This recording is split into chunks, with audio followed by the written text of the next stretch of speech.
That's on. Well, I think this. Yeah, I remember that. Yeah.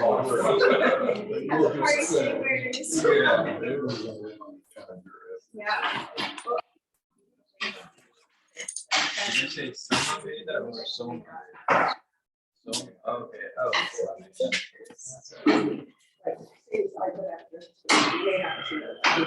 Probably just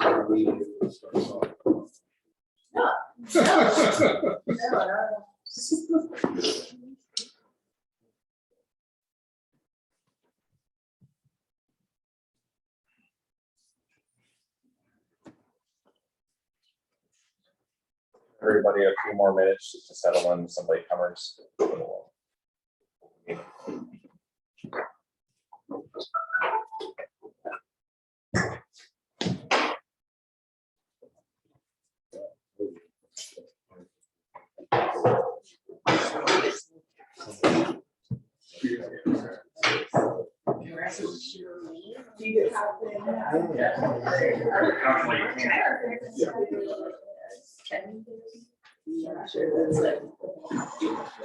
well, it so happens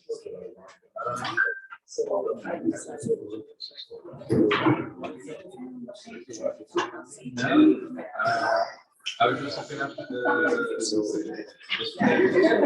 Why did you choose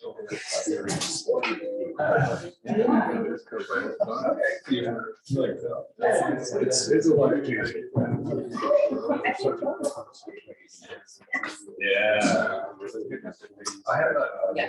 Yeah, we were trying to like a Walmart. Doing it stupid, yeah. Doing it stupid. Yes. I figured it probably was. Yeah.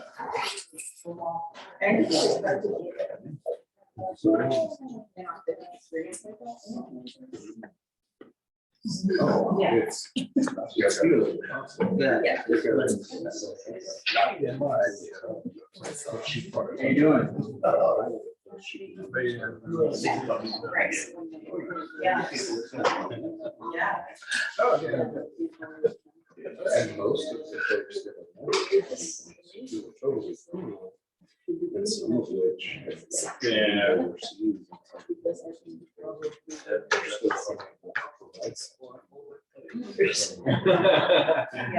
Overseas. Yeah.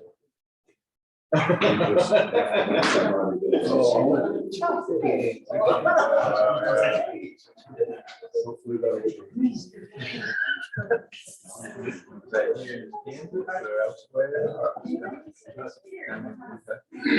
Oh, really? My father worked out the state board of education years. And he was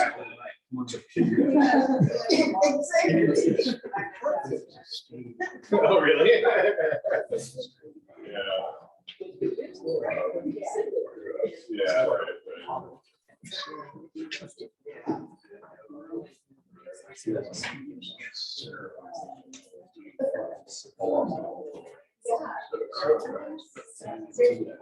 Yes. That song? You don't know that song? You know that song. We have to go back to the way back. Okay. Yeah.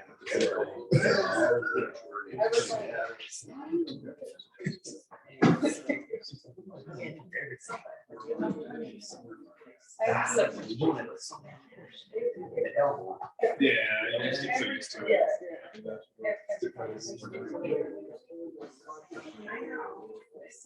Yeah.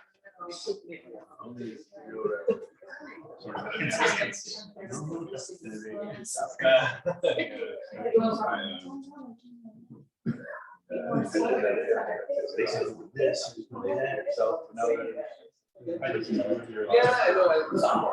Something that my friends and I talk about quite a bit, like trying to remember something or some kind of some fact or something.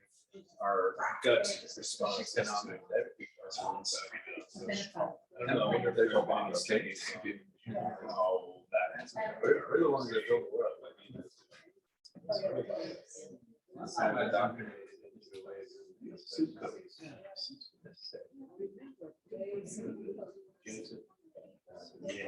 Yeah, politics. I think it's important to get out there and vote. Foundation. Yeah.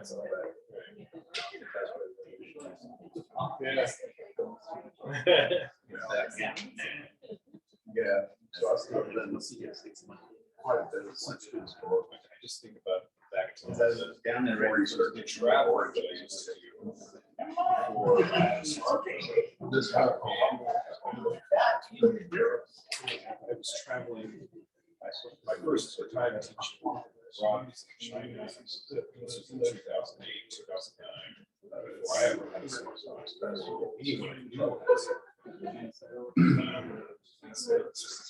anyway, I was living in a city of 4 or 5 million people. Every city that I visited had at least 4 or 5 million people. So this is I think back now. Did you know that yeah, I can't remember how as adolescents, in the process of transitioning into adulthood, they go off and basically by that point, they learn how to take care of themselves. Get what food they need, they can cook it, so they're kind of self-sufficient in that regard. But they go off and they live on their own for some time. Free to do their thing and explore relationships, connecting with each of the other. It's just oh yeah, such. I mean, because it's well, this is like well, it exists within India. There's many indigenous cultures within India. You know, they're dying, but like dishes from different cuisines there. Yeah, I love everything that's just like it's very intense place. This would be like this a trade or something like that. Some old person behind here on control. Yeah. Also, I just thought we used to not having personal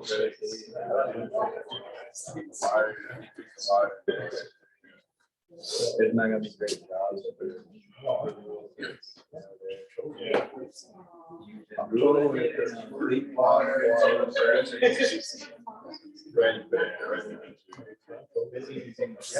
Yeah. All right, buddy. Come on.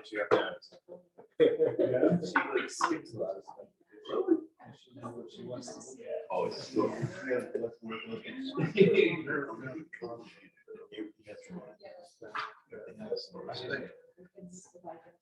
Not relevant, not relevant.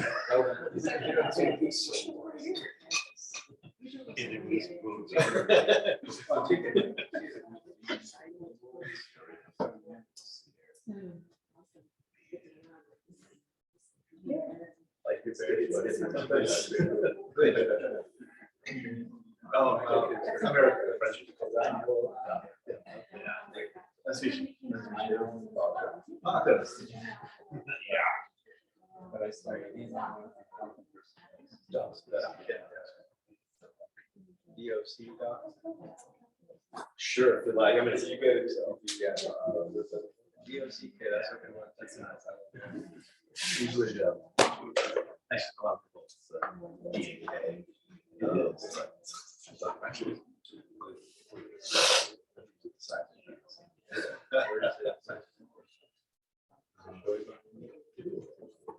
that kind of yeah. Yeah. Really?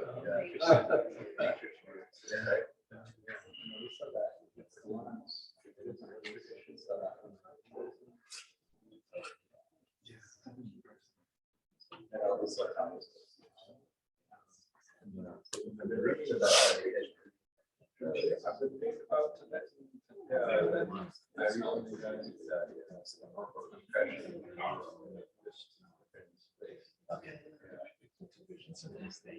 Tossed all my stuff in the storage unit.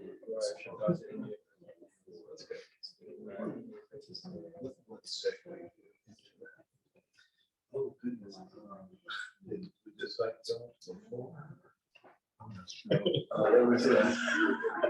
severe depression. Severe depression. Yeah, I mean, I was on my way to checking on Tyler. And I had a friend. Guy on the teacher.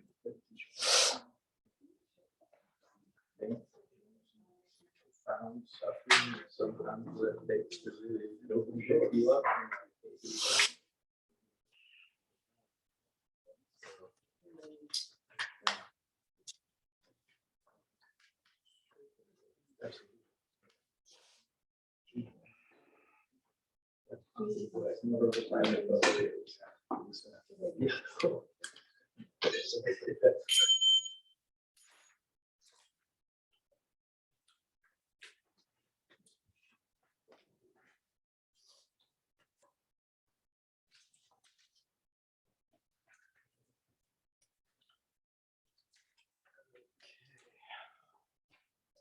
Hi, welcome everybody to what is hopefully not the last Lawrence Psychedelic Society meeting.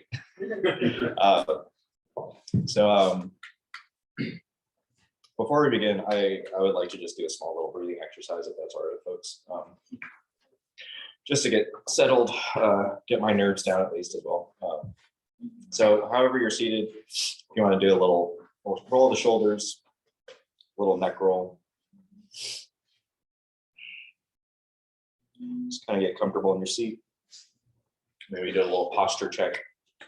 See if you can get the top of your head, tip of your skull to align down your back and feel your seat.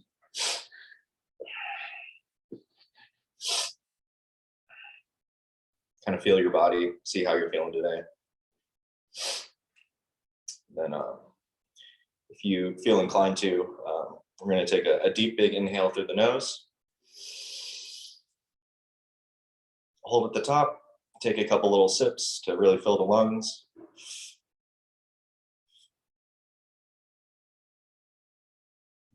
Hold that for a sec, and then we'll exhale.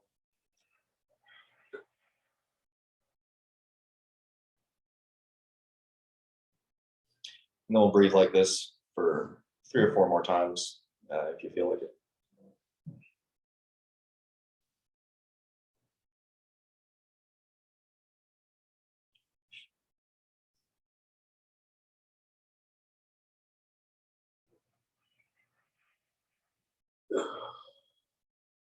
And think about your day, kind of how you got here, how you felt this morning, things that you had on your mind, either for today or tomorrow or next week. Just be kind of planted in where you are now because you're here in the present.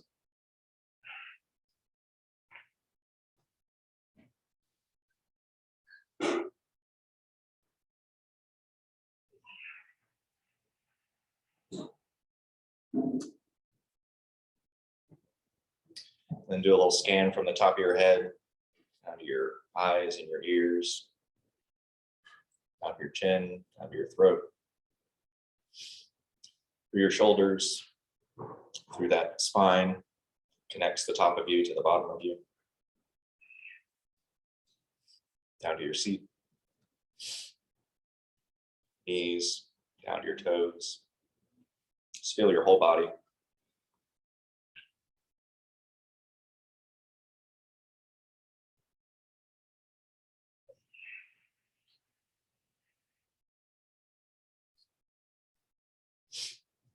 Then we'll take one last big deep breath.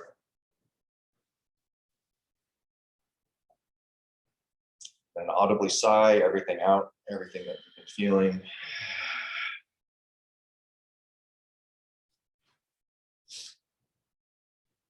Be okay with that.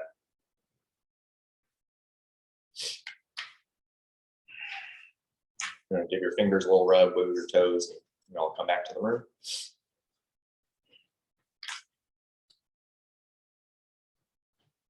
Awesome. Okay, killer, man, there's a lot of people here. That's awesome, that makes me very happy. Okay, so this is gonna be a pretty informal meeting. This is more just an exploratory meeting, see what Lawrence wants in a psychedelic society, see if it even wants one, see who wants to get involved with things going forward. I'll give a little talk about what I've been doing the past couple of years in the space, things I've kind of seen, lessons I've kind of learned from meeting folks, both in the Lawrence area, out to Kansas City, out to Missouri, and then also online through like LinkedIn, professional spaces, and yeah, just the general scene of things. So my name is Ian Cook. It is a pleasure to meet all of you. I hope to shake hands and get everybody's names and faces. And but yes, my name is Ian. I entered this space about almost 2.5 years ago. It was brought on by family issues, and it was brought on by mental health issues. So my sister, Fiona, unfortunately had a mental health crisis. She has schizophrenic bipolar, and she had an episode 2.5 years ago, give or take, where she had a paranoid break. So she fled the state. She kind of disconnected from where she was and what she was doing. She was living a nice full life. She was going to school. She was getting a BA. She was working part-time. Unfortunately, for many years in her life, she has been dealing with her mental health condition. This is a mental health condition that was exacerbated by psychedelics. She unfortunately was abused and mistreated by someone with psychedelics, and that brought on her mental health issues because she wasn't given structure, she wasn't given support, she wasn't given time to wind down, she wasn't given time to integrate things, she wasn't given time to be a normal person, and so it caused mental health issues in it. And it is something that my family and I were fortunately able to find her and help her at the time that she needed it. So the past few years, she's been dealing with her condition. She was finally getting into a good space, and then she decided to stop taking her medications for whatever reason. And that caused a mental health crisis in her. And then that caused a mental health crisis in myself because I'm her younger brother. She's 4 years older than me. We've been very close our whole lives, and I didn't know what to do. So I was working at a sales and marketing job here in town. I was working primarily on LinkedIn as like a way of like networking, building up the company's brand, all that kind of stuff. So when she had her mental health crisis, I had my mental health crisis. It manifested bipolar disorder for the first time. And this is something that I knew our family was predisposed for mental health issues. I've had depression since high school, something I've dealt with in numerous ways, whether that's through writing and journaling or through substances like drinking and medications and all sorts of things. So when she had her mental health crisis, I had mine, and in me trying to find answers for myself and for her, I started looking on LinkedIn. Because yeah, professional website, you're trying to find professionals and people that can be trusted, people that know things. So I started looking into mental health spaces. I started looking into the psychedelic space because I figured if my sister's issues were caused by psychedelics, hopefully her issues can also be, if not solved with psychedelics, then people that have more knowledge of it would be able to help her get down to a place where she felt comfortable in a space to receive help. So in that online space, I met a few communities. There are some little cards that some folks may have seen. There's some on a table back there, but Heroic Hearts Project was the first group that I found. They are a veteran organization, a nonprofit. The company was founded by an Army Ranger, Jesse, who had some ayahuasca experiences down in South America. He came back much stronger for his experiences. He saw it as a way to help support other veterans. So they help facilitate trips for veterans down to South America for ayahuasca ceremonies. They also have become more involved in national research and studies that are going around the country. I believe they recently partnered with University of Texas, looking into psilocybin and MDMA studies. So Heroic Hearts Project was the first group that I came across. A very kind woman named Tammy Lay, she connected me with a peer support community called Empathic Health. A lot of these groups are on the resources page that I gave folks. So they're in like the online community section. I put some stars by some groups that I've had more contact with and just am more familiar with. But yeah, Empathic Health, a peer support community. So folks, much like yourselves, curious about things, depending on how much you know or want to know, it's just it was an awesome safe space for folks to just discuss what they were going through in their own experiences, their own medicine journeys, their own mental health processes, their own preparation and integration, as a part of not just their psychedelic experiences, but of just like life in general. So I was very fortunate to have a community that I was able to talk to. I was able to express what I was going through at the time, dealing with bipolar disorder. I was able to express things I was trying to understand my sister's situation a little bit better. In that group, someone recommended ketamine therapy to me as a treatment for bipolar disorder. And that's something I hadn't heard. I knew of ketamine, but I didn't think of using that as something to treat my bipolar disorder with. So I looked around the area, surprised to find that there are ketamine clinics here in Kansas. Mostly in like the Lenexa, Leetwood area, closer to Kansas City. There's a few other clinics out there, but yeah, I was surprised to find resources here in Kansas for that kind of thing. So I went to a clinic and saw a doctor named Dr. Raza Jaffrey. He was a very, very kind and understanding man. Their clinic largely had been working on like pain and like physical ailments. So they would do like shoulder, neck pain. They would give injections for like migraines as well. Because ketamine is it was originally made as an anesthetic, and it is classified as a dissociative. So it's not like a classic psychedelic, but it induces like psychedelic like effects. So I underwent an IV infusion treatment. It was for 6 weeks, 1 day a week. My partner would drive me up to the clinic. I would have my preparation where I would be journaling and writing the day of, the days before.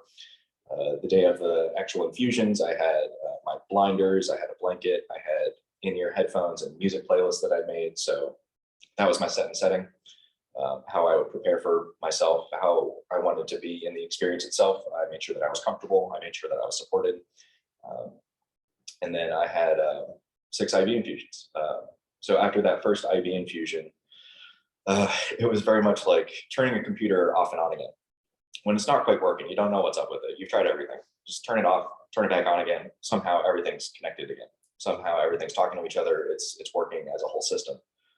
And I very much felt like that after my first infusion with ketamine. It felt like my left and my right hemispheres were kind of talking to each other.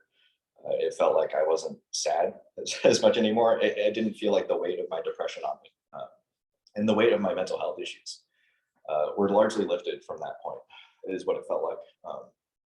Because before I went to that infusion, the doctor, Dr. Joffrey, he said some very kind words to me, and it was kind of like I think of it now as like a little spell that he cast on me. He was like, just let go of things that you don't need anymore.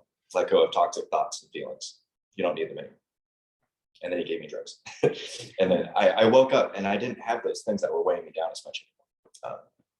My mental health issues, my family issues were still very much present, but I was able to look at things more objectively and organize things a little bit better for myself. And that kind of jettisoned me on this path that I've kind of been on till today. Of just the past couple of years, I've been looking around for answers, really.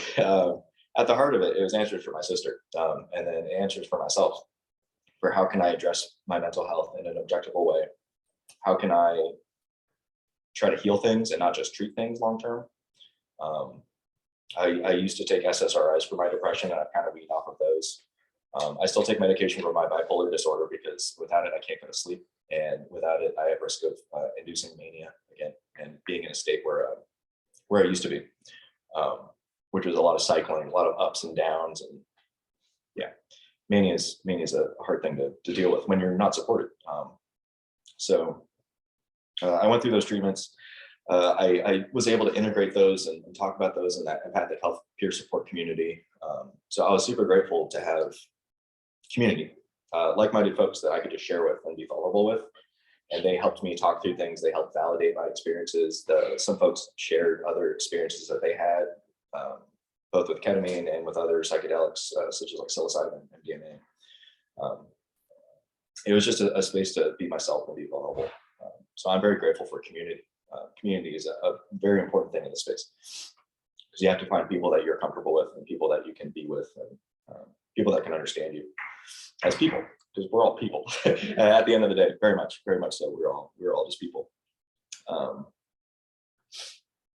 So that kind of has been the past couple of years. Is that first year was just mostly online. I was mostly working on LinkedIn, meeting other groups, groups like the Fireside Project, which is a wonderful like trip sitting organization where like if you're having a bad trip, you can call them or you can text them and someone will get on the phone to you. And they have volunteers that just help guide people. Groups like Empathic Health, that peer support community, Silo Health, they're a legislation education community based out of Pittsburgh, Pennsylvania. And yeah, I just started looking for communities online because that's what I knew was like online stuff, because my last job. So following those ketamine treatments, I kind of had a vision for how I wanted to approach the space. So it first started on LinkedIn, very big, large, online, amorphous thing. That was the first year. And then the second year, I kind of narrowed it down a little bit more. So I was going out to Kansas City to meet some folks out there. 2 years ago, they had the first in-person Kansas City Psychedelic Society meeting. So this is after COVID had kind of lifted and people were starting to get out and about. So we had that first meeting, and I was able to meet some folks out there that were involved in the space and wanted to kind of branch out and make more community. Out there, I ended up meeting a gentleman named Ethan Thamby. He is a lobbyist based out of Kansas City. He works in Missouri. He's a lobbyist from Missouri. His main platforms were in cryptocurrency, cannabis, and psychedelics.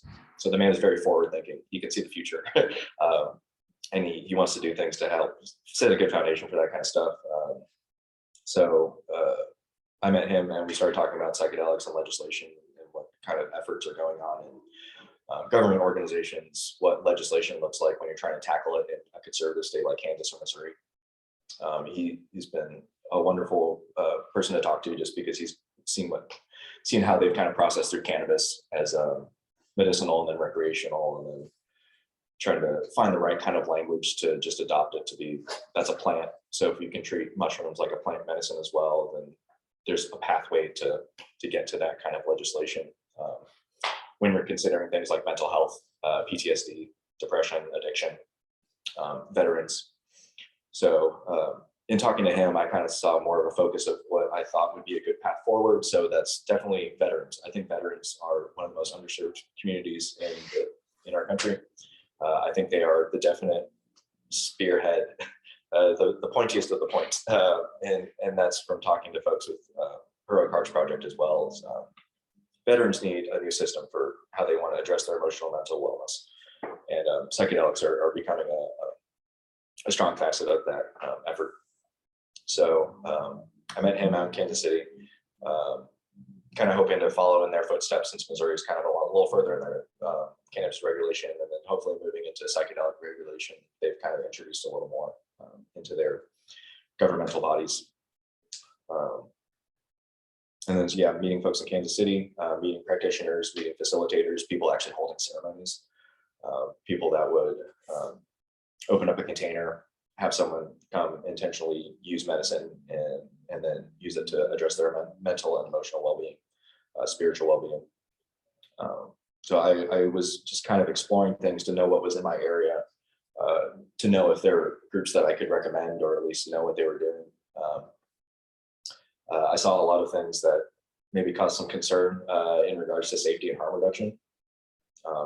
So safety and harm reduction, I think, are a very top priority. So if you have this like, oh wait, no, you don't have the sheet, sorry. I just have the sheet. Yeah, so psychedelic experiences. I guess I'll just start going through the sheet now. So psychedelic experiences, entheogens. Has anyone heard the word entheogen before?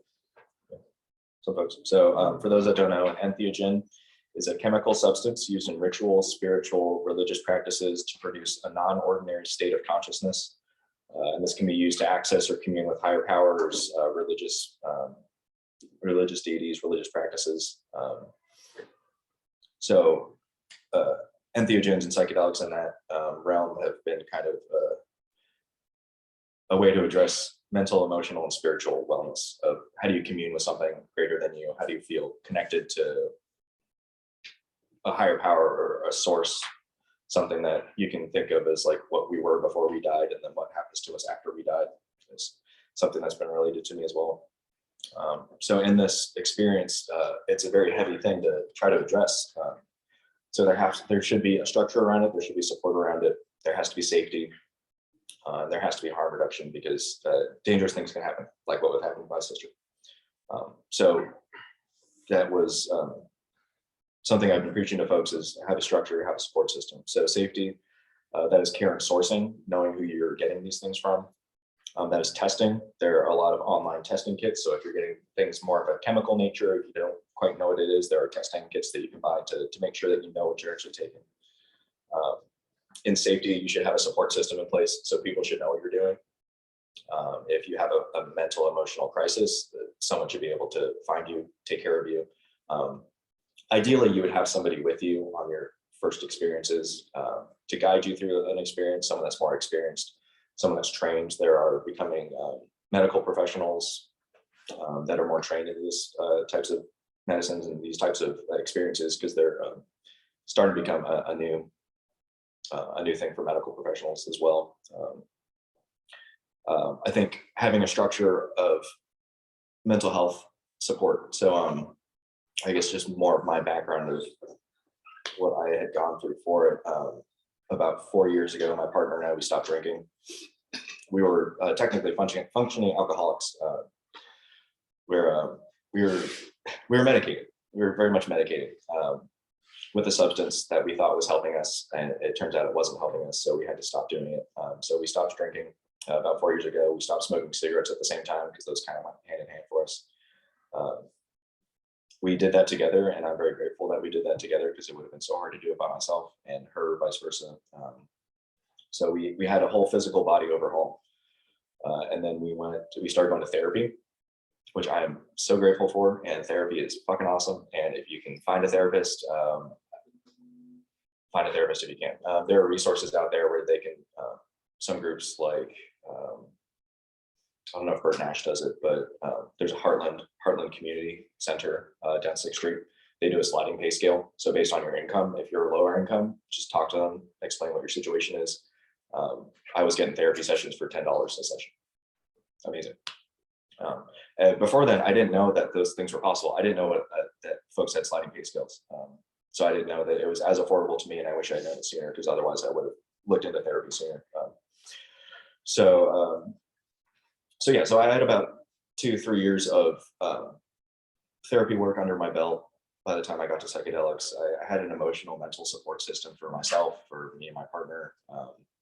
I had journaling and writing as my main form of preparation and integration. So I'm a creative writing major from KU. I majored in poetry. So just writing, expressing. That was my main form. That's what I understand best is how to get my mind and my heart out of myself and onto a page, and as a form of expression and dealing with myself. And so that was a big part of it. And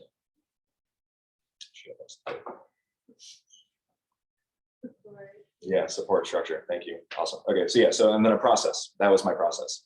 Each individual has a process for themselves because each individual is a unique self. So you have to find out what works for your system. What makes sense for you, what makes sense for the reality you live in and the beliefs you have and the things that you hold close to your heart, because those are things that will help guide you through your emotional, mental journey of how do you strengthen yourself? How do you find that authentic part of yourself that makes you you and then helps you reconnect with it? And that is what some folks refer to in the space as finding your authentic self. And it's a self that's kind of been built up since you were born. It's the things that you've been exposed to, the things that you love, the things that you are drawn towards. For myself, that's poetry and music and writing. and art. So following my medicine journeys, I was able to commune more with myself, understand myself better, and as a result, I am able to be more creative. Whereas previously, my creativity was more at a whim of when I felt like it. Nowadays, I have just more closer connection to myself, so I'm able to access those things a little bit better. So everyone has their process, but there are things that I have found are agreed upon in the space of you have to have support, you have to have structure in order to do well, hopefully. Some folks do well perfectly fine on themselves and more power to them, but I found there are ways to have safety nets. You don't have to go diving into the deep end. Some folks do, that's fine. But from my experience and some of the experiences of the folks that I've talked to, it is perfectly okay to dip your toe in, see how it feels, and go slow. So that you know what you're getting into, you know what you're doing, and you can hopefully be prepared for it so that when you do have an experience, you're making the best of it for yourself. So that leads in harm reduction. Psychedelics are not for everyone. That is certainly a point that is not talked about as much in the space.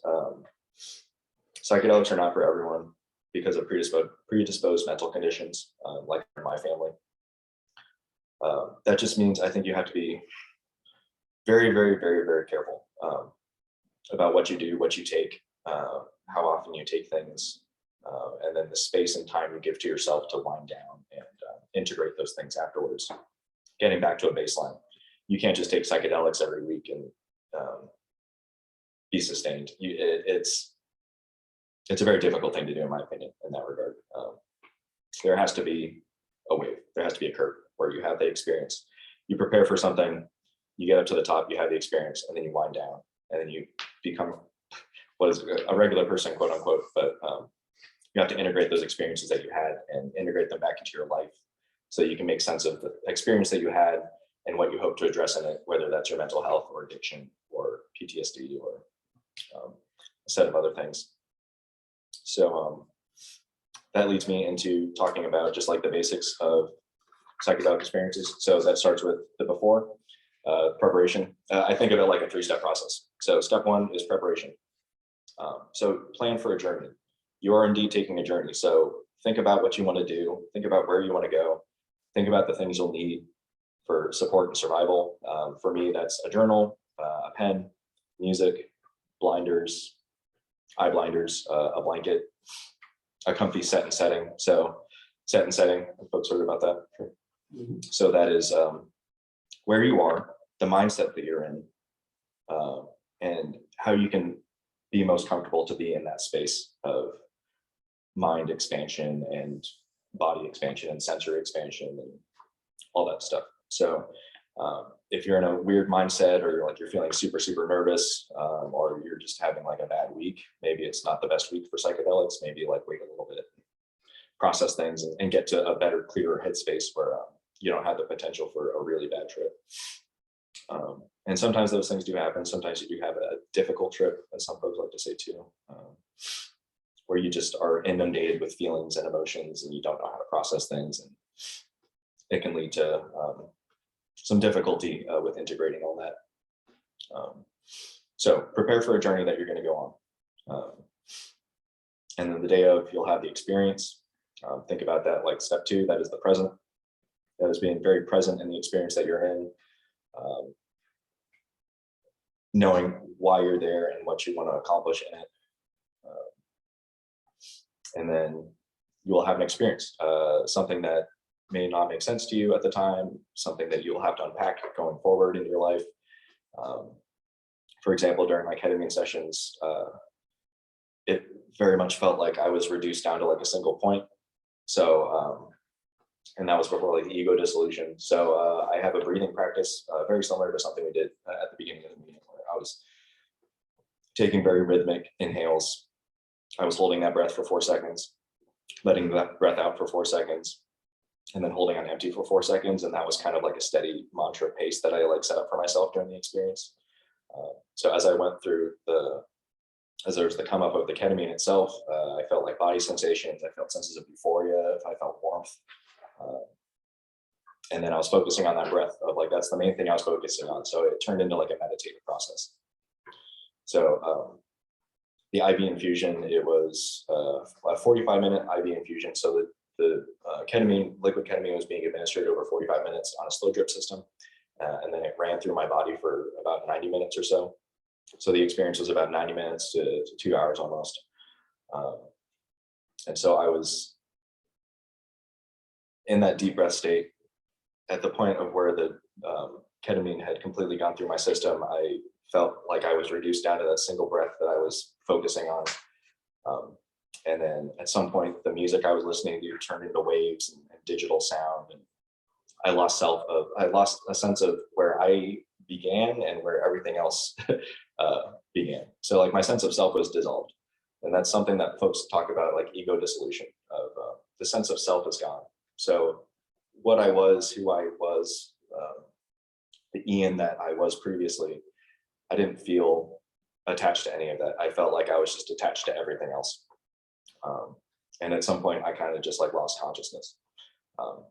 And that was kind of what folks refer to as like a K-hole of, I was moving forward into an experience and then I was reduced down to something very, very small. And then I blipped out. And then I started coming to after some time, and I could hear the music and I could hear the medical machines that were buzzing near me, and I came back to more of a conscious state. But I was still very much feeling like I was riding on a river. So during those experiences, I related to folks of like, it was like moving through the barrel of a wave that's constantly crashing. So it felt very transformative. It felt very transportive. It felt like I was moving through the cosmos, like a lazy river through the cosmos. I could feel massive presences around me. It felt like big celestial beings or like horseshoe crab nebulas. I just had a very sense of how big things were. And then when I came back out of the experience, I had a very strong sense of how small things were too. So in my integration, I related that to of the scale of things. So where we are right now, we are a certain scale. During that ketamine experience, I felt like what it was like to be at the very, very top of that scale of like feeling like a nebula or feeling like a galaxy or feeling just large. And then coming back out of that, I felt like what it was to be a very small thing, like just a single breath at the very point of things. And so that instilled with me a sense of scale and context of where we are right now is where we are right now. Things can go very, very small or things can get very, very big. And that just gave me a more full sense of what reality I inhabit. And that's something I'm still integrating to this day of those first ketamine infusions. It made me feel a lot of things. And then those feelings made me think about a lot of things. And then in processing those feelings and emotions, that was my integration. So integration is the after, that's step 3. That includes recuperation and rest. So following those ketamine experiences, I didn't really do too much for the next couple of days after them. Very relaxed, no like heavy stress things. I didn't have to like do work. I didn't have to like take care of chores and do stuff. I got time to just be and think about what I had just gone through and think about what that meant for me and my understanding of things. So that came through in writing and journaling. I am very grateful that my writing and journaling practices helped me kind of develop a sense of taking notes on just like how I felt and what I thought. I recommend writing and journaling as just a way of expressing yourself because for me at least, it helped me capture those experiences a little quicker. Helped me make more sense of them so that in the minutes and hours and days after coming out of those experiences, I have a bunch of notes that I can just look back on.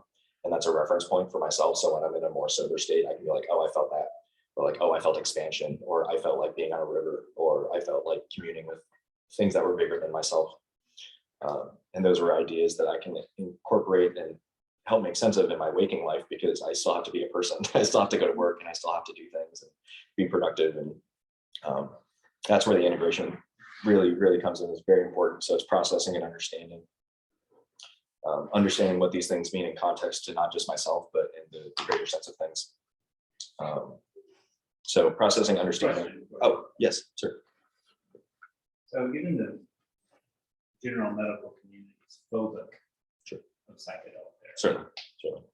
Leave the substance on the table, right? Had your physicians or the nurses attending you ever been through this?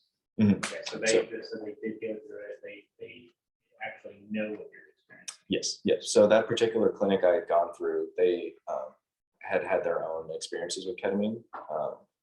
Some folks more than others. Some folks were using it for their own like mental health, emotional wellness issues.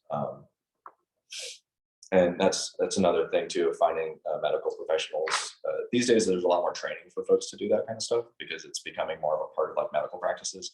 But like you said, also there are some more traditional like doctors and hospitals that I've heard from the medical community that is like a hard wall sometimes. Of like they come against it, like folks more involved in the space like can't really talk about it with their general practice. Because the general system doesn't quite allow for it. It's slow moving because there has to be tests, there have to be studies. People have to know of like what happens through these experiences. Somebody goes and does something, it goes back to the doctor and malpractice. Exactly. Yes. So they are trying to operate in a much larger system. That is for sure. So that's why it'll be a while till you find like a psilocybin or like mushroom, like lead mushroom trips in like the state of Kansas. But like ketamine is something that you can find here. Well, sorry, I also have something Go to ahead, add, sure. but that is quite interesting. And I also have similar concern, but right now I am in a clinical trial for DMT and EO5 Oh, is that for Kansas City? intramuscular injection for the treatment of like PTSD and whatnot. So there actually is a lot of progress going on in this area, Yes. and all the facilitators for that as well also had their own DMT experiences, because their mindset was just like, how can I truly provide you care if I don't have the experience that you're going through? Exactly. So Yeah, no, that's a very good point. No, thank you. Thank you for bringing that up. That reminds me too, again, there's a company called Alta Sciences. yeah, So Alta Sciences, they're doing tests out in Kansas City for this, like you mentioned, intravenous DMT. For folks unfamiliar with DMT, it's a powdered, very distilled like form of ayahuasca. It's very similar. It's like a manufactured ayahuasca kind of. DMT itself only lasts like 15, 20, 30 minutes in an experience. Ayahuasca is more like a 7 to 8 hour, sometimes more. That's more of a ceremonial ritual practice where providers from South America will have a whole ceremony and container supported around groups that are taking ayahuasca together. So that goes very much back into like a spiritual religious practice that's been around for thousands of years, as long as they've known about it. So yes, it is very interesting to have that juxtaposition of you have very traditional religious spiritual practices like ayahuasca ceremonies, and then you can have the other side of hard sciences like ketamine experiences in a clinic, medical clinic. I was attended by doctors, nurses. I had a blood pressure machine on, and I had an IV infusion. So I was very much in a clinic. Yes, the doctors providing the medicine had experiences with it, so they understood of what I was going through, and then they would be able to talk to me more objectively of what I went through after the experience itself. So I was able to talk to them about my experiences, but I really did have to do my preparation and integration by myself because the clinic themselves didn't have like a ketamine-assisted psychotherapist. And that's another training that some folks can go through. I do know of a couple therapists and psychotherapists that have that kind of training out in the Kansas City area. So that is becoming another thing of mental health professionals can kind of move away from that more structured, hard scientific community. And there are pathways for them. Small pathways for now, but it started to expand in that regard. So I appreciate you all for bringing this up. I know that I've gone through a similar ketamine infusion experience, and I know that currently most or many insurances will not cover that. No, that's true. But there is a nasal spray treatment which is covered by many, but it's a different sort of treatment, different application. It is, yes. So the ketamine IV infusion, they also do intramuscular, so that's either like straight to the muscle. Those are clinics that are existing here in Kansas, and they're across the country. But like you mentioned, there are also nasal spray administration, and that's something you can go through with a therapist to talk about what you're hoping to get out of it, and then they can write you a recommendation, or psychiatrist, therapist. They can write you a recommendation, and then you can find there's some companies that are online that'll they'll like ship you ketamine nasal therapies. They also have something called troches, like little, like almost like pill form things where you can like stick it under your tongue or in your gums, and that dissolves over a set amount of time. And that's another thing that you can talk to a therapist or psychiatrist and have that a script written for you. And they have online compound pharmacies that can prepare those kinds of things for you. So there are online resources for things like ketamine. That's something that's been popping up a lot in the past couple of years. Telehealth, I suppose, something that popped up during the pandemic too, and it's kind of ketamine especially. You won't find like MDMA or psilocybin telehealth as much, but since ketamine is more established, accepted medical procedure, there's those weird gray areas where folks can still do take-it-home therapy for that kind of stuff. So definitely. So kind of going back to what I was speaking about with integration, yeah, processing, understanding, sharing. So expressing myself, going back to that peer support community, empathic health that I'm a part of. I was able to talk to them and make sense of my own mental health experiences and kind of what I wanted to do with them at that point. And what I ended up wanting to do with them was form more community. So community is massively important, peer support. These peers that can understand you, can provide you validation for the things you've experienced and the things you felt, and they can understand because they've gone through similar experiences. And this goes back to a concept called shared experience, where we as humans go through certain things of we are children and then we grow up and then we have certain life events that happen to very most people.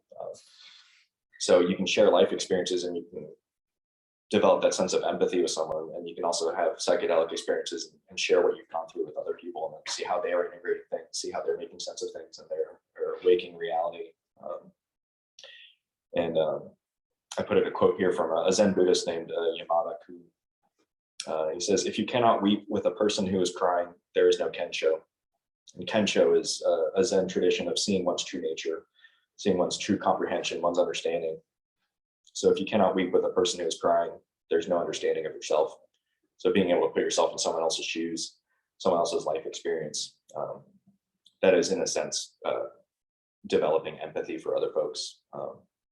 And going through this life is, I think, very important to have empathy. Because if you can have kindness for yourself and understanding for yourself, then you should be able to have kindness and understanding for people around you. And I think that that goes back to forming the community of you will want to find people that understand you and can help you process these things, because no man is an island. We do not function as singular things. We crave community and we crave interaction. And the people I've met in these communities are some of my closest friends. People that I will know for the rest of my life. And I'm so grateful to have known them because they understand me. They understand the struggles I went through with depression and bipolar. They understand my sister's situation, which is something that we cannot help right now because she's not willing for help and she's not asking for help. So she is in her own place. And that is something I've come to be okay with. And that's something my family's come to be okay with. My mom is sitting right here in the middle. I love her dearly, my mom right now. So she's seen what I've gone through and she's lived what we've gone through because of what my sister has gone through. We've seen what can happen when there's no structure and no support. So I ask you dearly, have that structure and have that support. Be safe, be careful, because the things you're doing could change your life. Hopefully for the better. Hopefully things do not go poorly. But if they do go poorly, have a support system so that you can reach out to someone. Be like, hey, I had this experience, or hey, I don't know how to stop these thoughts from entering my head, or hey, I can't stop crying. And I've been thinking about my dead grandparents who I can't stop thinking about. And you have to have someone to talk to about that stuff. Yes. So typically, I guess with the assessment of viable candidates for like the research study, often what you may find online is that if you have a predisposition for psychosis or for bipolar disorder, which I also do, there is a theory that you should avoid psychedelics. So I'm just curious on what your position is on that idea. Sure.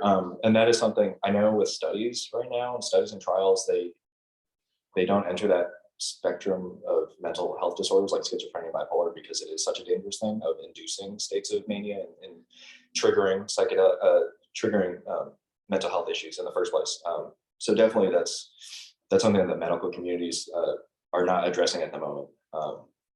I know there's been some small isolated studies where like people have treated bipolar depression with ketamine.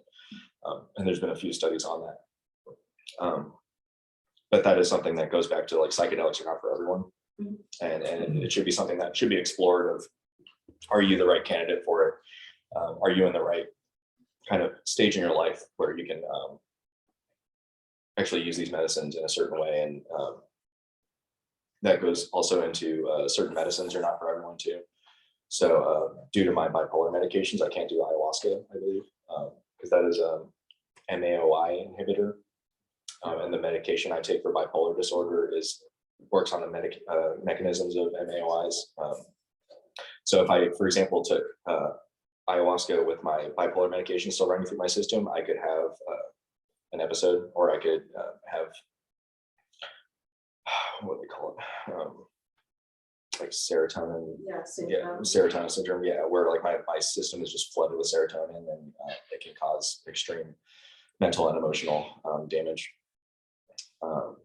Yeah, I think it's also important to mention, I've got bipolar too also, and a lot of the reason why these studies deliberately exclude bipolar folks is not because of the danger, it's because they're so focused on eliminating all other variables and anything that could possibly corrupt their data, Sure. that they're just like, we're not dealing with that right now. Yeah. So Yes. it's not necessarily the case that bipolar folks cannot benefit from this. I personally benefit. Certainly. Oh, that is a very good point too. Yes. Yes. So I guess where studies and trials are at the moment, they're not getting too far outside of they're starting from, they're trying to, I'm grateful that they're doing it. They're starting from a very baseline point of, we need to start here of like, how do you test a population? You go for like the most like least variables and the most, the conditions are best that you don't have those cases of like someone triggering a mental health needs, because that's a whole other thing. And that's not what they're hoping to address right now. So that's a very good point of, it is still early days in studies and trials, which is why it's important for those studies and trials to be out and be done in a certain way. And then hopefully someday there will be more studies and trials for folks with mental health issues like bipolar disorder. So there's a path forward for the medical community, and they're going at it in a very slow and methodical way, which is, I think, is also good for them, because we need that kind of support from the medical community if we're going to move forward through things. So I have just a small other list of uses for psychedelics, or things that I've heard people using psychedelics for. PTSD, depression. So in regards to like veterans that have used it, it's helped them deal with situations they've been in, help them confront, if not deal with their situations. Mental health, emotional wellness, for example, myself.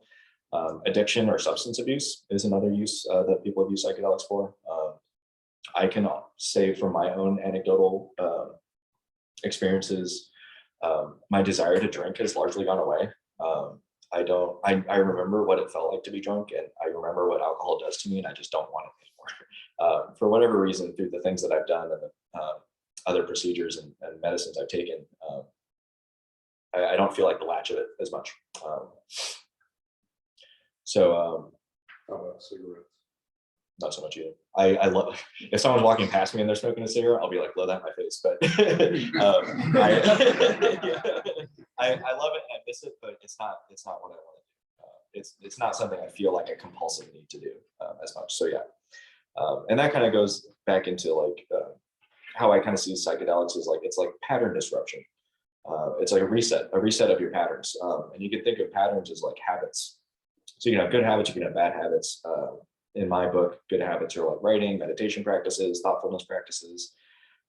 My bad habits were drinking and smoking and just kind of freewheeling and all that kind of stuff. So, and I also think of my bipolar mania and depression and all that cycling. I think of that as a pattern too. So before I took the ketamine therapy, I was going up and down, massive ups and downs. And then I had the ketamine therapy and that wave kind of evened out. And then I kind of found a baseline for it. And that was the pattern disruption that I needed, because I couldn't stop the up and down cycling. So at that point, it became more of, I was able to find myself on that wave of I'm able to find where I am on the up and down scale. So I know how to address like my mental emotional states at the time. So it's helping me more of like a real time dealing with myself because I'm more aware of where I am on that up and down. Yes, so other uses of psychedelics, I've heard suicide prevention, end of life, palliative care. I know there are some like end of life studies and just general practice of if someone's close to the end of their life, how do you give them the best kind of circumstances to go out with dignity and in a way that they can help understand where they're going to. Terminal illnesses, I've heard of folks having psychedelic experiences to become okay with that. In a psychedelic experience, you can have that ego death or that disillusion, or like you have like a glimpse of where we go after we die, so it's not so scary anymore. And I can kind of feel that similar experience in my ketamine journeys is like I'm not so much afraid of where I'm going to go, so I'm much more in the present and I'm much more focused on what I want to do and seeing and experience in this life. So it's made me much more present in that kind of sense of I don't have to worry about what's further down the line because it's further down the line, and I'm focused on the here and now. Question for you. Yes, sir. I'm asking personal questions. Go for it. No comment, or I'd rather not respond. Is Go for it. fine. Go for it.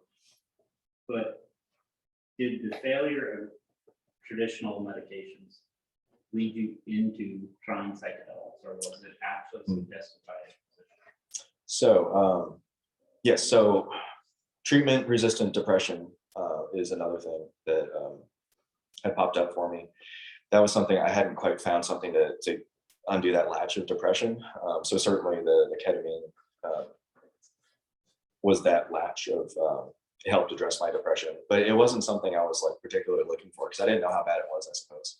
I didn't know how bad it was until after the infusions, and I could feel myself in the present, and I could remember who I was of like much more tied to my mental emotional states, much more hampered by things, much less motivated to do things, much less motivated for my habits or for my creative processes that I love to do. Like I had a much harder time of like being myself and doing my things because my depression was such a like a heavy blanket. And that's another, yeah. So after that, the ketamine experiences, it was like the blanket was off and I could just stand up and be a person again. So yeah, I do appreciate that. But that's something folks have found of traditional medications haven't worked for them, and psychedelics may be something to look into. But for myself, it wasn't like I wasn't quite looking for them. They were like brought to me. And that's, yeah. So I wasn't quite looking for the psychedelic space, but it found me and it kind of thrust me into it. So I feel called to be in it and to share what I've learned, and safety and harm reduction is what I know because it's what I've been living. So that is the life lesson, and that's something I can teach and tell to other people, and hopefully they get what they need out of that lesson. So yes, so one final use for psychedelics can be neuroplasticity. That is, you can think of that as like when we were younger, our brains were much more spongy and malleable. And as we get older, there's a certain point where all that stuff kind of hardens. So that's why they say like language acquisition is a lot easier when you're younger, because the mind is able to absorb these things more before your brain hardens as hard as a brain can get. But neuroplasticity is something that folks have been finding with psilocybin and other psychedelics, where it can kind of loosen your things up again. And that kind of goes back to the pattern disruption and the habits that you're like stuck in. Because once you develop a habit, it can really get you, like drinking and smoking. That's a hard thing to shake. And that goes back into addiction use as well. So yeah, plasticity, learning and unlearning. So Ian, do yes. you know if there's a bathroom here? Yes, it is. If you go into the very back, then there's going to be a hallway and then a bathroom on the right. Yeah. So certain ways that people have used psychedelics, pattern disruption, a reset, going back to sleep and waking up again figuratively, in ceremony or as ritual. You may hear things referred to as a container.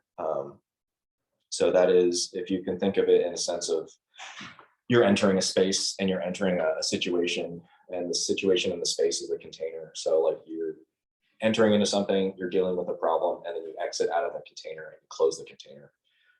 So think of it as like like a Ghostbusters, like put the ghost in the container. And then it's sealed, and then you can look at it objectively and be like, that's that kind of ghost, or like that's that kind of trauma that you were trying to address.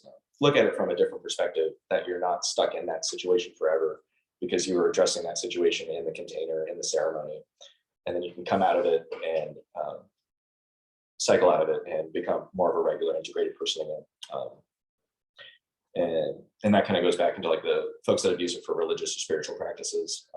So like church, Native American church, they use peyote religiously as a ceremony. Tribes down in South America use ayahuasca religiously and spiritually.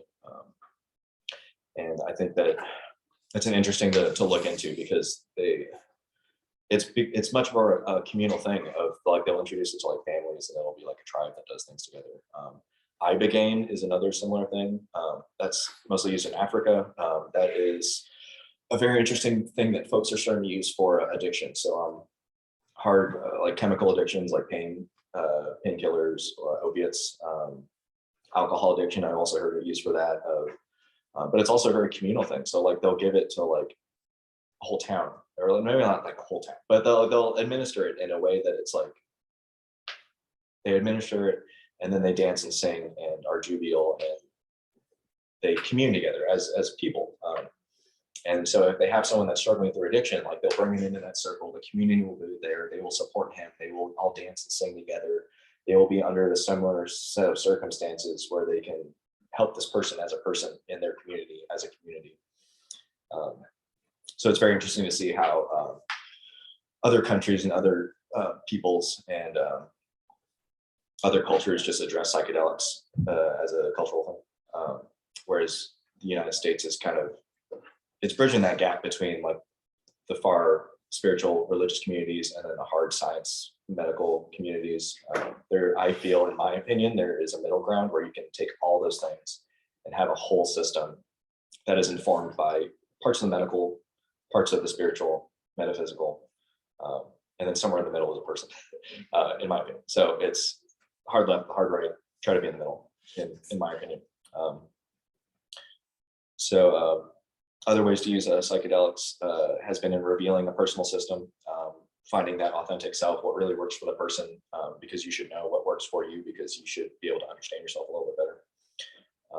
Sense of scale, existence, context of things, fun, enjoyment, and joy. There's nothing wrong with recreational doses, in my opinion. People should be able to have fun and enjoy life. There's certainly circumstances where a recreational dose is probably not the best for someone if they're dealing with mental health and emotional wellness issues, where they may need more of that intentional, ceremonial, spiritual practice of using a psychedelic. But there's by no means not place for fun and enjoyment and joy, because people should be able to enjoy their lives and experience the wonder that is being alive. In my opinion, that is a very strong thing. That's what makes us human, because we work and we play and we're things. It's very important. So I have another quote, I can't remember who it's attributed to, but wonder and its expressions in poetry and the arts are among the most important things which seem to distinguish men from other animals, and intelligent and sensitive people from the others. So becoming a whole person again, feeling and experiencing everything. Other ways that people have used it for intuition, subconscious self, getting in a sense a feeling of the gut or intuition. When you're trying to make decisions, like how do you know what the right decision is to make? It's like you're a set of circumstances and you're thinking about a lot of things. And so at some point you just have to trust yourself and what you think feels right. That's something I can kind of attest to. The things that I do these days are much more intentional and more like purpose driven, because I know that the things I care about and the things that are valuable to me. And that is safety and harm reduction in the space and mental health and wellness. So those are the things that I'm focused on. And so my gut and my heart are all, and my brain are all kind of working together, and that's kind of guiding me and like helping the choices I make. So like the past work I've done the past couple of years, I felt like it was the right thing to do. Starting a Lawrence Psychedelic Society, I felt like that was something I should do. So yeah, purpose driven. Another use to seek healthy mind, body, and spirit, interconnectedness, a whole system, everything communicating together. And then the last couple things, yeah, spiritual medicine, providing space to helping to connect with higher power or source, and then finding that life path. I think early in my use of, or during those ketamine experiences, I thought back to like Dante's Inferno. At the beginning of Dante's Inferno, he comes across a dark wood. That's where I felt confronted. I felt like I was at the edge of a forest and I had to go into it because that forest contained mental wellness and emotional wellness, and it contained my life and my experience. And if I didn't go through it, then what would I be? And I'm very grateful that I had the experiences and the structure and the support and the bravery to go through those things, because I am here today, and I am much more better for it. I am not hampered by my depression. I am not defined by my bipolar disorder. Those things are a part of me, but they don't define me. And for a long time, that felt like they were defining me because they were like my main issue at the time. Like I couldn't stop the mania. I couldn't stop the depression. They had a hold on me, but no longer. I am my own self. They're a part of me. I deal with them when they come up. For the most part, I'm more functioning. I should hope. Gosh, geez. That's kind of been the synopsis that I was hoping to tell, and the notes that I had. I appreciate all for listening and hearing to me process these things in real time almost, and making sense of all this stuff, because I think if I can tell my story, if someone else can hear my story, then they can take something out from it and hopefully use it in their own story, which everyone has, because everyone is their own main character in their life journey, as it should be for the self. So a couple other things that I printed off. Folks should have, this is like a very loose purpose statement and pillars for the community if we decide to go ahead with it. So I don't think there's ever been an official Lawrence Psychedelic Society to my knowledge. If we did form one, it would be most likely like a nonprofit, like so many other societies have done around the country. It would ideally be run by some folks that have either experience or knowledge of like nonprofit work, or like how organizational structures do kind of work. So there's like schedule setting and like treasury and note taking, secretary of sorts, and all that kind of stuff. If we did want to have more of like a regular monthly meetup, I think an in-person meetup is great, just to find people that are kind of on a similar life journey. That goes back to community and peer support. I think it is definitely valuable to find folks that are on a similar path. If we have all kind of entered this dark wood at a similar time together, we should hopefully be able to walk through it together and help each other in that. And that kind of goes back to like making choices and making decisions. And I'm grateful for you all to be here. This is a lot more people than I thought would show up, so I'm very, very grateful for that. And I think about it in the ways that I thought about those other communities when I found them. Like we are all kind of here at the same time because of the choices we made and the things that we're looking for and the questions we're asking. And so always be aware of the choices you make, because they lead you down a certain path. And sometimes you can see the light at the end of where you're going. And sometimes you can't, and sometimes it helps to have people in a similar space in their life where they're asking questions and they're looking for answers. So certainly important to have community. But yeah, I'll just read some of these from the mission statement.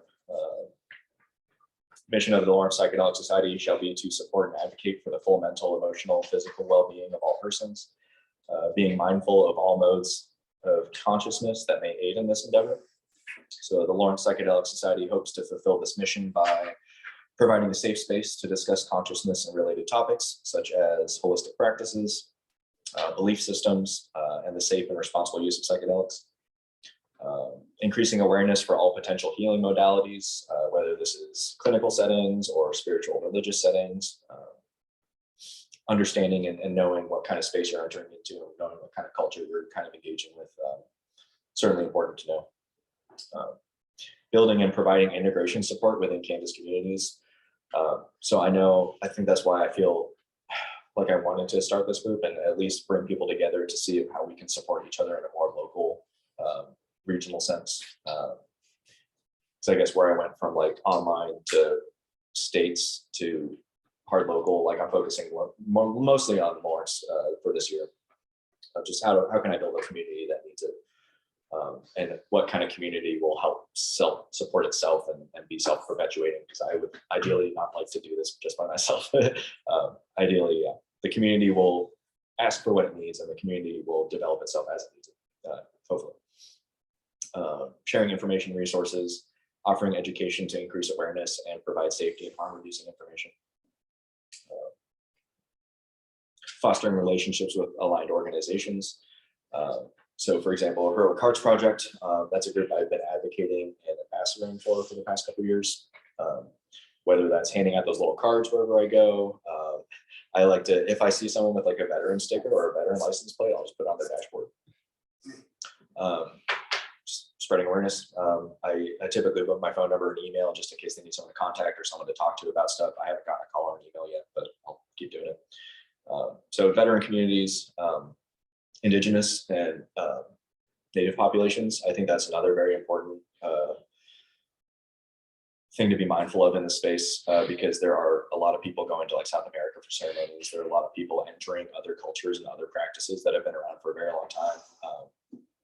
That's some concern I've seen of these native indigenous populations showing concern of being invaded, quote unquote, or being co-opted by other communities and other cultures coming in and taking over their space, which is also very important to be mindful of things that have been around for a lot longer than us. Being aware of that, being grateful for those kinds of things, hopefully giving them space and their power to do their thing so that we may benefit from their thing without intruding or taking over. So yeah, so in my opinion, veterans, indigenous populations, we can learn a lot, we can support a lot in those communities if we all work together, hopefully. And then that last point, working towards legalization and decriminalization of plant medicines and entheogens. So I know that's probably a long way off here in Kansas, but I know there's some states and some cities that are passing either decrim or they're going for like full legalization. So for example, in Colorado, this last voting cycle, they legalized psilocybin. So seeing what that looks like in a state like Colorado, which has had recreational cannabis for, I can't remember how long, but so there are states that are moving towards these things a lot faster than others, but I think there's no reason to not have groups and people start conversations within communities, start talking to legislators and people in our government, because they are the ones changing the laws and they need to understand what normal people are doing. I've had some conversations with local government officials. I think I met Bug Hyberger a couple of years ago when I first started doing this stuff, and I just told him like what I was doing and what I was interested in doing, and I need to touch base with him. But so there's some interest in there. I've spoken to a couple of Republicans in Kansas, and one I never heard back from. The other was like, okay, he said he had heard and read about studies, so he was aware of the benefits, and he saw the awareness for it, and he saw the value of it. So he didn't outright dismiss me. So there are definite ways to communicate with both sides of the aisle, help make them understand of the best way forward, which I have putting forth as like veteran advocacy. If we can show people the benefits, mental wellness, emotional wellness, and help certain communities like the veterans that need it the most, then it's a very hard thing for people to say, no, don't do that. Because people have been shitting on veterans for way too long. And, this is a real actionable way forward that a lot of people are seeing as a path to engage in. So the Republican I talked to, he was not outright dismissive, and he put things in context for me of Kansas is trying to address medical cannabis. So they're starting to introduce legislation for that. And then hopefully down the line, recreational cannabis, and then we'll see where things go. But I think they see what Missouri did with their medical and then recreational, and they're like, if we can just kind of copy paste, then the general public should be more supportive of it. So it's a slow road, but I think it's important to start conversations now, because it's never too early to plant that seed. So a loose purpose statement. The Lawrence Psychedelic Society's main purpose is committed to mental health, well-being, awareness, resources, and community for all. The Lawrence Psychedelic Society neither condones nor condemns the use of psychedelics, but intends to raise objective awareness about how psychedelics can be used therapeutically and in fields such as public and mental health, academia, science, spirituality, safety, and harm reduction. This is not a new beginning, but a continuation of a movement already brewing. Our purpose is to facilitate its success in a reasonable and conscientious manner. We are committed to inclusivity, welcoming people of all ages, abilities, genders, ethnicities, and sexual orientations, and taking steps to encourage a diverse range at our meetings and events. So just keep in mind, these things are loose. Some things I borrowed from other psychedelic societies, other wellness communities, the things that I feel like are important. So these are all things subject to change. On the other side of the page, these are the pillars. So important things to remember moving forward, if we do move forward, of what are our top of mind concerns? What are the things we should always be mindful of so that we don't stray from the path, or that we don't hamper ourselves in what we're trying to do? So that is responsibility and awareness, honesty and transparency. We are transparent with information and decision-making processes within our team, working culture, and in our communication to the public and our members. I myself am very transparent with my information, personal history and all that, because I think it's important to be, for myself, for the most part. It's a process, it's a part of my processing, and dealing with this shit is talking about it and expressing it to people. And I feel much better for it, and it's a part of how I help. So transparency. Integrity, we act from a place of serving the whole rather than the individual. We make decisions and communicate from a place of love and respect, working towards our shared mission and vision. These are things that the community can kind of help define, of what do we think our mission and our vision is, and then how can we do that in a way that is good and for the wellness of others, certainly. Self-responsibility. We take responsibility for our emotions, actions, and behavior. We are able to self-inquire and own up when we make mistakes. We can communicate our needs and boundaries clearly and compassionately, so that we can work together instead of against each other. And yeah. Next pillar, wholeness and openness. So authenticity. We create a culture where sharing our true feelings is considered part of a healthy existence that builds connection, intimacy, and belonging. Health and balance. We encourage balanced living in our work culture and in the work that we offer, supporting people to become more connected to their bodies, minds, and emotions. We value cyclical living and the importance of rest. So very much in the way that we have our day-to-day, we go to sleep, we wake up, we live a life. I relate that back to my psychedelic experiences of going to sleep and ketamine, waking back up. I had an experience, I wake back up, I live my life. Cyclical. We have weeks, we have months, we have years. Sometimes we do the same thing, sometimes we tweak some things. Always important to rest, to keep that balance of things. Play and creativity. We see play and creativity as essential components to healthy living. We create spaces for people to express themselves freely with respect to others. We encourage people to follow their joy and passion. For myself, that's manifested in playing music. Before this meeting, I was teaching a creative writing course, which is another thing I developed in the space of giving people opportunity to write and express themselves. So that's how I get to express myself now too, is like teaching people, showing people creativity in themselves and helping foster that. People wrote based on some prompts that I wrote, and I played some guitar and music while they expressed themselves, and I think it was a wonderful, beautiful thing. I'm open for more of that kind of stuff, because that's living life, in my opinion, is expressing, creating. Next pillar, ethics and respect. Nonviolent. We speak and act from a place of love. We do not blame or shame other people. We do not use physical or verbal violence to resolve conflict. Instead, we listen with openness and curiosity, and always attempt to understand the other person's point of view, even if we do not agree. Equal worth. All people are of equal worth. We recognize our differences and see them as something to celebrate. Inclusivity for all walks of life. We all have a lesson to teach. You don't know what you don't know, and sometimes people can help you find that out.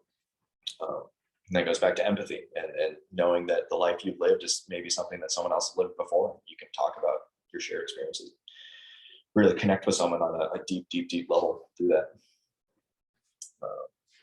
And then the last pillar, practice and the sacred.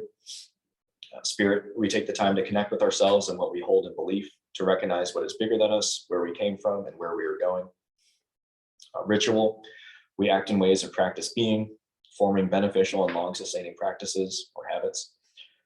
The power of practice enables us to sharpen our focus, work with purpose, and establish good habits.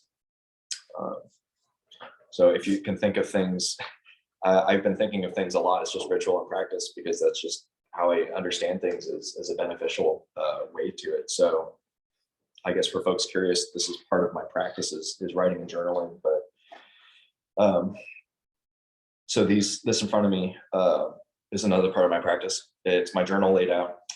I wrote at the top, Lawrence Psychedelic Society. I carved some magical symbols as like a way of imprinting my magic onto this page. I wrote intention. My intention is community. And then the manifestation of that will be one of these cards that I draw. So these are tarot cards that I pulled out. Tarot is something that a close friend, Dylan, introduced to me a couple years ago when I first started entering the space. He did my first tarot card reading for me, which I never had before. And it was wonderful because it was what I needed at the time, and it was the guidance I needed. And it helped put things in a different context, because each of the card has a specific meaning, and sometimes that meaning can give you actual additional context or just a different way to look at something. And then you can kind of think on that, meditate on that. I think that's the power of the tarot card, is that you can ask a question or an intention of like, what are you seeking? I'm seeking community at this moment. So the manifestation of that intention will be one of these cards that I picked. And I was shuffling these cards while we were doing our breathing exercise at the beginning. So that was me putting myself in the present moment, thinking about the intention I had, which is community. And then the manifestation of that will be a choice I make between these two cards, because at the end of things, that's the end of it is a choice. So I was shuffling to move chaos and chance and all this strange, weird energy around us. But at the end of the day, I still have to make a choice of something. And that's very empowering to me, because if I make a choice out of the chaos, then I can help navigate through that. I can help move myself through the weird amorphous day to day, and I can live more actionably, and I can live more purposefully.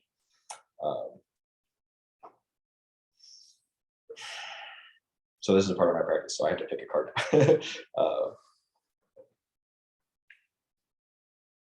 Right, 5 of Cups. So cups are one of the suits of tarot cards. So there's swords, pentacles, so swords are like the wind. When you swipe a sword through the air, it's like the wind moving. So swords are like things of intellect, things of intelligence. Wands are a fire suit. So if you have a wand, you're pointing at something, you're making magic come out of it. So that's like intention and magical power. Pentacles are things of the earth, symbols that you draw on the ground, coins, things of like material work. So like man can move material and make things out of the earth because we see what we can do out of it. Cups are a thing of spiritual practice and belief. So something you balance in a cup, like a liquid in a cup, liquid takes the shape of the vessel that it's in. So much like your spirituality and your beliefs take the form of the vessel that you're in. So if like you're in a certain kind of church, then you kind of shift your beliefs to like kind of fit that container. Or if you move outside of that church, or if you find other forms of belief, you can maneuver your belief and balance it into something else that makes more sense to you at the time. So 5 of Cups I've been drawing cups a lot, and that just makes me think about spirituality and belief a lot. And that's something I've been doing for the past couple of years is thinking a lot on spirit and belief and what I believe in to be the reality that we encompass and inhabit. And so I like thinking about those things. So I'm grateful for the card draw to help me think about these things as a part of my practice. So I will process that later, find out what the 5 of Cups means a little bit more for myself, what that means for community, the intention that I set. And then I can close this little meditative practice that I just engaged in. So you can think about a practice like that. You can think about the practice and ceremony of a psychedelic experience where you prepare for something, you think on something, what do you want to address, what do you want to intend to do? And then you have the experience, shuffling of the deck, drawing it. And then now I get to integrate what 5 of Cups means to me, what that means in regards to what I think of community, things that I had not been thinking about previously. It might give me a little more insight into that. But in the end, it's a meditative practice. And in the end, I was just drawing a card out of the deck. And in the end, I'm just thinking about creative things. And that's how I make sense of this world. So. If you don't mind, sorry, I think the 5 of Cups symbolizes like seeking higher knowledge and utilizing the skills that you have to influence like a grander idea. I love that. That's beautiful. Oh, what's your name? Mia. Nia, thank you. Yes. Nia, that's very much appreciated. Yeah, I love of it. I love it. course. I love it. So like that, I didn't know that previously. So I thank you for sharing that and enhancing my understanding of things. So beautiful. So that's kind of all I had for now. Well, sorry. Oh, go ahead. I talk a lot, but No, go for it. you have mentioned that you don't want to do this alone. Yes. So That was I good. guess I personally am super curious about everyone here. So I don't know if people would mind sharing their names and maybe their skill set. and their Yeah. background. So Yeah, maybe yeah. That's Next meeting, we can talk about how our skills overlap to actually create like a foundation that reinforces everything. I love that. I love that. Yes, that was going to be my next segue, is into just meeting folks, and that is the purpose of us all being here today, is to meet and chat. And it's like half an hour, so it's probably enough time to move into the next section of yeah, if people are comfortable sharing who they are and what they're here for, I'm all for that. If you prefer to keep things close to the vest, there's no issue with that too. We won't force anything. But I think that's very valuable. Yes, because next steps is like deciding what we want to do. Ideally, I'd like to have like a monthly meetup like this here in this location. I've talked to Morgan and Holly, the owners. They seem open to that. So we at least have a space, a little consistency where we can come, bring folks that are curious about this work, folks that are either in this work or already involved in this work. For example, I've met a lot of folks facilitating and practicing medicine in the state. They do it in a very conscientious, careful way. Some folks not as much, which I have had conversations with folks that need to maybe rein in their ego and rein in what they think is best for others, and operate more from a place of respect for all this stuff. So yeah, definitely information for the community and community for the sake of community. So if anyone wants to start. I will. Just because you were talking about decriminalization.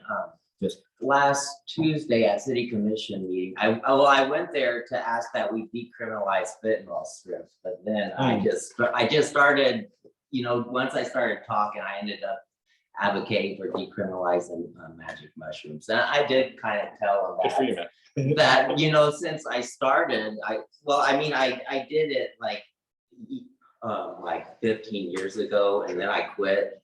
Then I started a couple months ago, and I just tell them I don't drink as much. Like I only drank like twice, and because I'm doing mushrooms when I would have been drinking. But and also I don't know.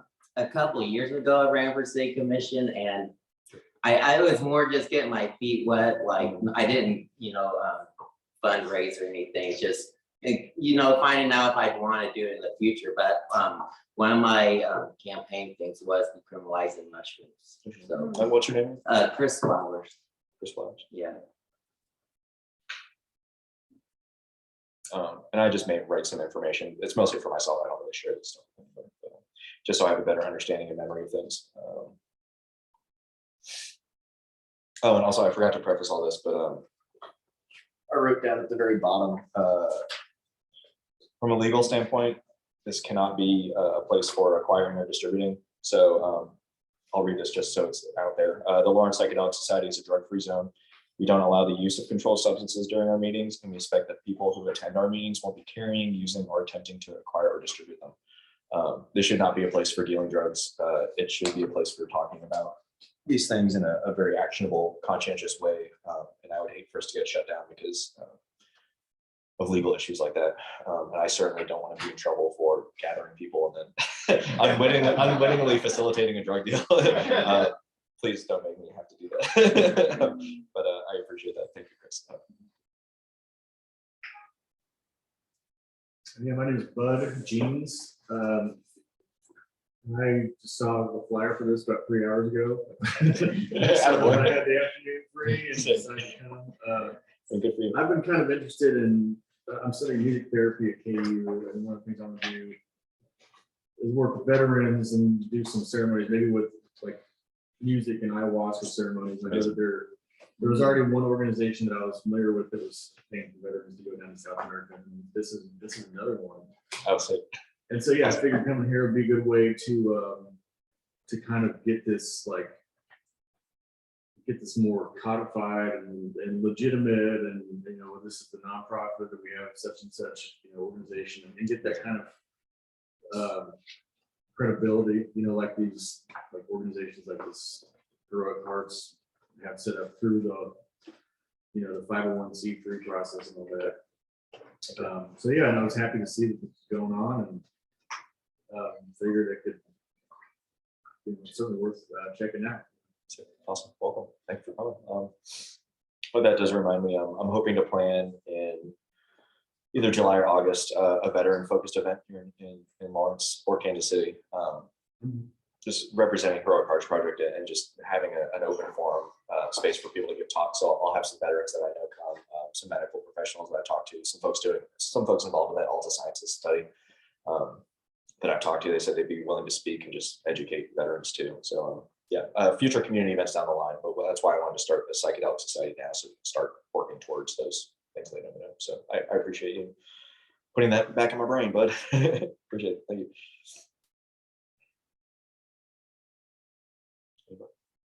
Are we gonna go in order? We could go in a circle, yeah, if that makes I'm sense. Dan, and I'm a fellow in Empathic Health member. Yep. And have been exploring this space for years, trying to find my way in. Michael Pollan's book, How to Change Your Mind, was very important to me.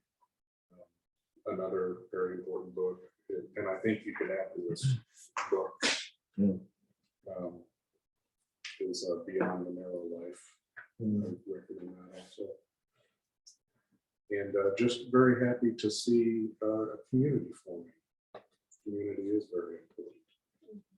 And I don't think it can be overstated how important the integration process is and having people there for that integration process. Glad to see so many folks here. Yeah, that's awesome. Yeah, I met Dan a few months ago at a fundraising event out in Missouri. They had an open panel out at University of Missouri in Columbia. And then they had a fundraising event afterwards. But yeah, I'm glad about it. Yeah, slash party. Yeah, it was mostly just like a come hang out and meet people. But I met Dan and met some other awesome people, mostly in the Kansas City area. Some lawyers, some doctors. So people are talking about this stuff. People are interested, which makes me very optimistic. So thank you for being here, Dan. My name is Mia, and I am very interested in the therapeutic benefits of psychedelics. I'm also just interested in herbalism in general and moving away from major pharmacology. My background is in art, and I am a full-time artist. So if you all ever want some t-shirts made, I can do that. Or the idea of making some cool like psychedelic propaganda posters. Yeah, we'll talk. We're gonna talk. Oh, that's so awesome. Thank you for being here. Mhm. Move the back. Oh yeah. My name's Carrie. I came, Stacey invited me, or showed me the thing, invited me to come, and I came, so I was interested to see if there was any connection with psychedelics and chronic pain. I have fibromyalgia, and so Sure. pretty much anything that my doctors have given me has been like waste of time, Mm. or made me not be able to be a functioning member of society. So I used cannabis when I was in New Mexico, and that works pretty well, but also, you know, if there's anything else. It's hard to be high all the time, right? Right. Well, I was able to figure out how to be functioning without being high, but I'm just Sure, like, sure. if there's any other possibilities, why not? Explore that. Wonderful. Wonderful. Thank you. I'm Stacy. Stacey, hello. I had interest in psychedelics for a number of years. I don't have a lot of experience.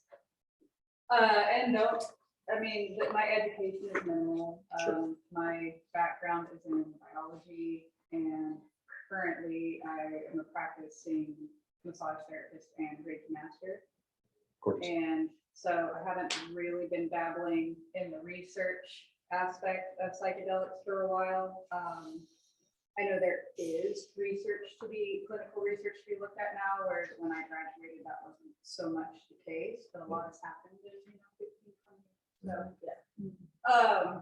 So yeah, I saw the flyer and was just kind of interested in seeing what directions community was kind of being pushed and seeing if there was anything to learn, anything to offer. And yeah, that's Awesome. Thank you.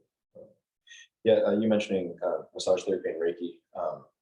That kind of ties back into like wellness communities and thoughtfulness communities. Like breath work is a big community that's kind of adjacent to psychedelic space communities. Folks that yoga practices. People tend to call them like crunchy, crunchy hippie kind of stuff. But there is starting to become things where folks are seeing the value of those mindfulness studies and thoughtfulness communities, and just different ways to be in your body and be comfortable with things as part of like a whole wellness system, holistic. Well, and actually, since you mentioned it, as the space presents itself and hoping to eventually be able to offer a guided breathwork space, and delve into that a little bit more. And as the legality of things change, ultimately, it would be nice to gain an education and start a practice that I could offer a space for guided psilocybin mushroom experiences and integration. I feel like that's probably a long time coming. So it's, if ever, but that's a long-term goal. However, the breath work, hopefully in another year, we will be able to offer space for Certainly. community practice for that. Awesome. And then for folks unfamiliar with breath work, if you look up Ram Dass, he has a certain type of breathing. It's, if you think about like almost like hyperventilating, where like you're taking in very strong inhales and then very strong exhales, where like you're kind of connecting your breath through one thing. And if you do that enough, you will kind of induce a sort of psychedelic state where you can get into like a deep meditation. You can have like weird ethereal body feelings. You can be out of body experiences. Typically something that people do like laying down or supported, so they don't like pass out and fall over. So another thing to be like cognizant of, but like breath work is another closely related thing. And it's something that people have practiced to also prepare themselves for psychedelic experiences too. I think the thought is that the practice of breath work. Sure. I haven't seen super dollar research on that yet, to know if that's actually happening or not. But that doesn't mean it doesn't exist. Right. Sure. Yes. Yeah. Still early days and finding all Yeah. stuff out. Yeah. Very, very early days. Thank you, Stacey. If you want to. Johnny, I was invited by Stacy. I'm not really interested in psychedelics, but I'm more of a people person. Sure. So I'm just pretty much, I'm pretty much just here just, to see different things, culture, Sure. personalities. Yeah. I feel that some way, somehow, I can be a blessing to anyone. For sure. Sure. Yeah. I'm pretty well balanced, I don't drink, smoke, or nothing like Okay. that. Yeah, killer. Things that can pull me back to, pretty positive. Sure. Probably. Oh, that's awesome. I'm just interested in, people, I love that. I love that. See, we also need folks like that too. That there's room in the tribe for everybody. Yeah, so I appreciate that. You, sir. So I'm Andrew. I'm Stacy's brother. So let's find out how many people Stacy. Thank you for bringing that. So I'm here. My interest is derived from some depression and the fact that the medication I was on, it worked, but I couldn't sleep, which that's not healthy either. Trade one thing for another. Quit doing that. Tried to do some other things, remind myself that life isn't as crappy as I think, and that I don't have to confront people on everything. That's beautiful. I know that's my problem. I love that argument. Get physical conflict. Yes. Good argument, right? Yes. But I'm also not as cool as my sister. I work in IT, so There's room for you too. no breath work. Keyboards. I love that. I love that. Well, we can hopefully you find context for what you're doing and seeing how you can expand yourself and all that. I appreciate you coming. Yeah, for sure. The back there. Hi, I'm Neil.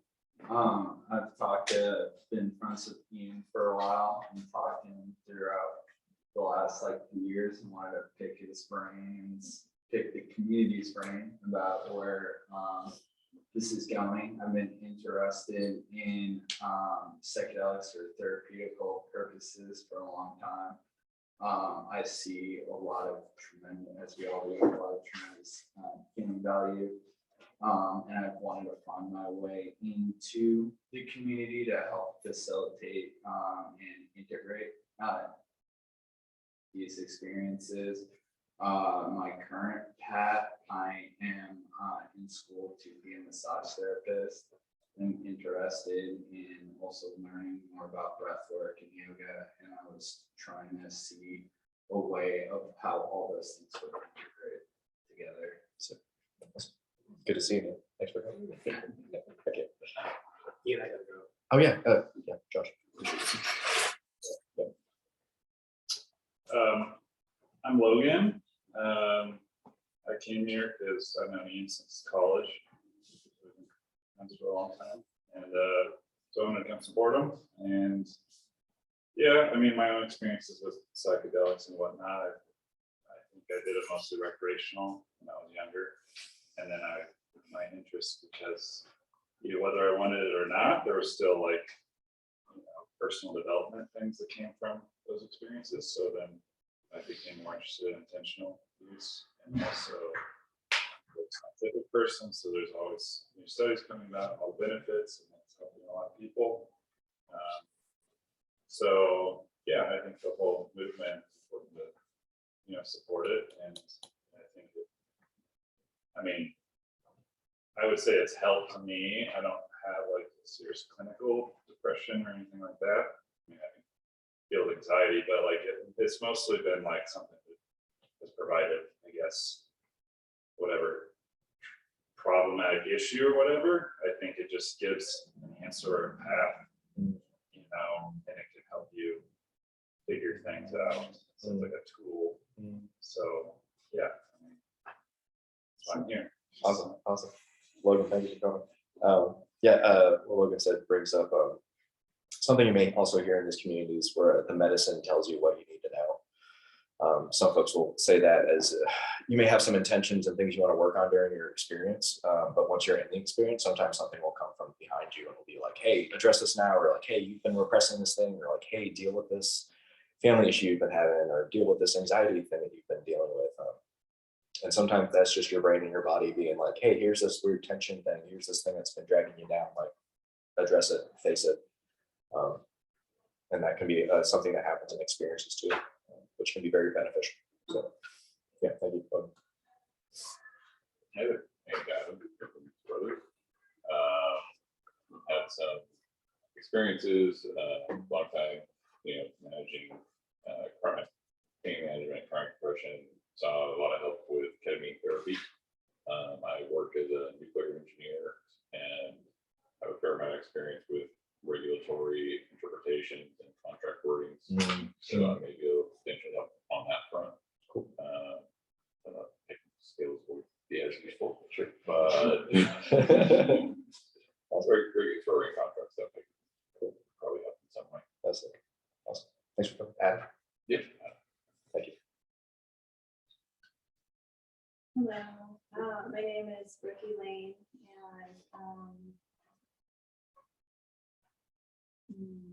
well, my path has led me here, and I am an intuitive, and my roots are in shamanic roots, integral wellness, and end-of-life coaching.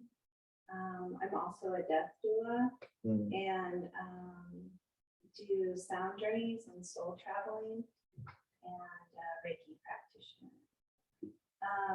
My experience with plant and animal medicine has led me here, really has wakened me up and has become a strong calling to work with the plants and the animals and the wisdom that it holds, and helping us to tap into our authenticity and tapping into our inner knowing. And I feel that plant and animal medicine really helps for us to see ourselves clearly and tap into our higher conscious.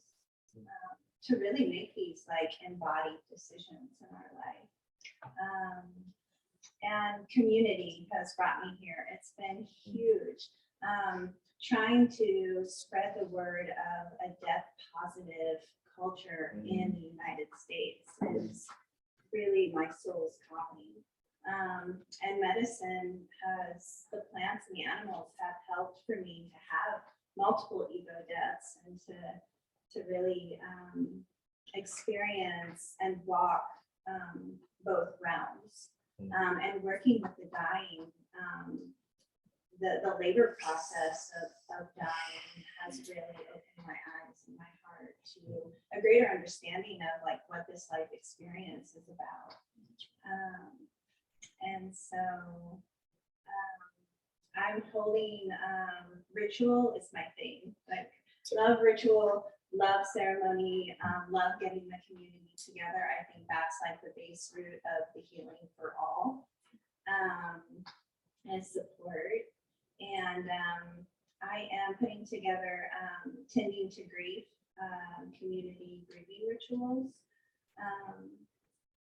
out at the Move Studio, and also talking with Robin out at the Light Center. Oh, beautiful. Yeah. So I mean, I am showing up for whatever is calling and whatever part I can and be a part of this. Yeah. Brooke Elaine. Awesome. Thank you for coming. That's another good point too. The Light Center is a wonderful little sanctuary for folks just to go out. They do a lot of like mindfulness practice retreats and just getting in touch with nature, all that kind of stuff.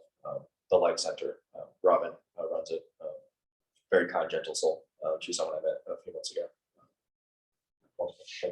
Yeah, I'm really liking this community too. That's a big draw for me. Is like spiritual side, I've got it, and then like coming into the integral side of like having it all work as a whole and getting to know and understand more of the inner workings on what is happening in the medical industries, in our society, how people are feeling, like what people are calling for and what feels comfortable to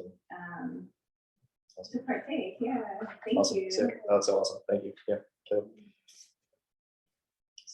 Hello, I'm Evie, and I'm a grad student and I'm studying to become a relational therapist, systemic therapist. And so in that capacity, I'm really focused on supporting people that are healing from trauma. And from my perspective, it would be basically not ethical, basically to not be, I mean, for me, it feels like I have a very strong sense of purpose in working with psychedelic psychotherapy to support people. And I'm working with in the image training to be able to support people in that way. And my therapist is actually one of the therapists who's working on the Abesis project.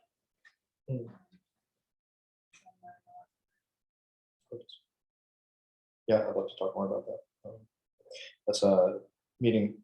I've met a few psychiatrists and therapists that are wanting to expand their training to be able to serve people because people are still doing these medicines, and there has to be a way for people to be able to see a professional that understands it and is able to help unpack the things that they have in their experiences.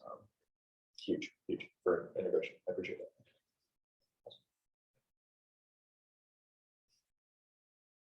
Someone in the front? I feel like we have kind of this. Oh yeah, we could. I'm gonna say we can swing back over to my mom. I just do these. That's my mom. I'll just write her down as mom. Yeah, so my name's Ryan. A nerdy science student at KU, working on a PhD. If you need someone like maybe note taking and research, something like that, I might be super into that. Oh, yeah. I do have a friend in Oregon who works some tables for the MAP Society, which really got me interested in that. Because like I think they're one of the states that recently was able to decriminalize like they have like recreational suicide or something like that. It's really cool to eventually see it here. You know, Canada's going to take a long time. Yes. I am old enough, I will say, I grew up in Casey, I was part of the old school racing there. And that's where you had like call line, and like, you didn't know what the party was until that night. And the bad thing is, there's like, dirty pills or something like that, so eventually you got me away from that stuff, but it kind of led me to that space. And I've had like issues myself with like depression, anxiety, and stuff. Like someone said, like if you take your medicine for it, like for me, like it worked. It's like it flips a switch and then you're happy and you don't have any say in being anything else. So you only have that setting and then it's off and it's weird, Sure. What do you do with that? Exactly. But then like doing things like mushrooms and things like that, that's helped me like a lot. And also personally, it's very interesting, like the information aspect of it, like connecting to something higher or like being able to draw something back from like, you might have heard of like Dr. Kerry Mullins. He's the guy who came up with the PCR technique in the 80s to like get little bits of DNA and like, it was used more recently in like COVID treatments and things like that. And supposedly his initial inspiration was from an LSD trip while he was at some Asia park, and like to access this information, he already had his PhD with the information. He was able to meet infinite halfway, and he's able to pull something back from people. So for me, that's like very exciting. And, I'm excited to be part of something like that here. It's kind of surprising that a place like Lawrence doesn't have something like that. But better time than here, but better time than here. Beautiful. Oh, I love that. Thank you. Gorgeous, Brian. Thank you so much. Yeah, awesome. Interesting to see if you go through like the big boys in psychedelic space, when you go back through like the 60s, 70s, 80s of like folks that were still experimenting and doing these things, like scientists, medical professionals, like big thinkers, really smart guys, and they still were like crazy. So yeah, I'm very excited to have folks like you here. Love it. Thank you. Appreciate it. I'm Doc. I teach English and writing up on the Hill. I had severe depression like 12 years ago or something, and was ready to check out, and got kind of through some luck ended up in Tantra, oddly enough, and where I've been practicing and guiding all. And as part of that, I kind of ended up, interested in pattern disruption and consciousness, and entered into psychedelics through, with community and ritual, which was really beneficial for me. And so that's kind of where I'm coming from and what I have to offer, I suppose. Beautiful. I love that. Gorgeous. Like to poke your brain about what you're teaching. Yeah. Yeah, we'll talk. Yeah. That sounds fun. Awesome. Thank you. Hey everybody, my name is David. I came to Lawrence back in 2010 for school, went to KU and did East Asian studies, studied Chinese and Hindi. These days I'm into meditation and yoga and gardening. I help organize the community garden over in Mississippi. Awesome. And yeah, I'm introduced, I'm let me get my tongue under control here. I'm interested in psychedelics for positive transformation. Yeah, if I can support legalization. Interested in putting forth some effort there. Awesome. I've got a little bit of nonprofit experience. Lived in the co-ops in town for many years, and was on the board for a brief stint anyway. Was also briefly on the board for the Kansas Permaculture Institute. So I'm somewhat familiar. I'm not the biggest fan of note taking, but maybe I could carry the torch every now and then. Yeah, and talked about ayahuasca earlier, and like so many people coming from up north and going down there. Yeah, I have kind of a concern as far as that goes in terms of like, yeah, there's just so much money that I don't know. I guess in particular, I'm concerned about over harvesting of the plants associated with ayahuasca. But on the flip side, over the past few years, I discovered there's actually a plant native to our area that's sometimes referred to as prairie ayahuasca. It's the Illinois bundle flower, and it's pretty common actually in the prairies, and it grows pretty readily, you know, and easy to collect the seeds and toss them out and see what comes up anyway. But it's the root of this plant that contains some amount of DMT. I have no personal experience with it. I'm interested in exploring this eventually. But I think it may be less potent than the ayahuasca of the south, so more of a microdose, so to speak. But combining that with, let's see if I can get the acronym right. MAOI. There you go. Inhibitor, which apparently passion flower, which is beautiful. Have any of you seen passion flowers? Oh, yeah. The most gorgeous flowers. But the leaves of this plant contain MAOI inhibitors. Yeah, that is interesting. And that's also somewhat native to this area. Thank you, David.